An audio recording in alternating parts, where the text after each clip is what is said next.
योगायोग असा आहे म्हणजे, आणि हे अगदी खरं आहे, याच्यामध्ये काहीच खोटं नाही की साहिल हा यांचा लॉयल कस्टमर होता. आमची ओळख व्हायच्या आधी हे चालू होतं काही वर्ष, आणि आम्हाला नंतर कळलं.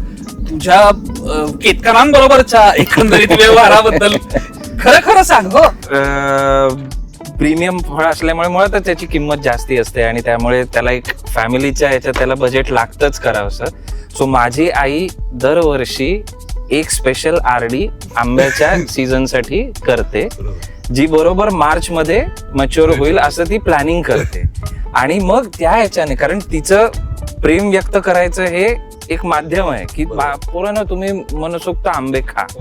सो नुसतं मलाच नाही, माझे भाचे जे एका सिटिंगला किमान 5 ते 6 आंबे खातात, त्याशिवाय ते उठत नाही. त्यामुळे त्यांनाही कधी अशा आंब्याची कमतरता जाणवली नाही पाहिजे, त्यासाठी हे वर्षानुवर्ष चालत आलेली रीत आहे आमच्याकडची. Genuinely RD. हो ना, ऍक्च्युली हे फळ इतकं प्रीमियम आहे की वर्षभर सामान्य माणसाला एक आरडी करावी लागते.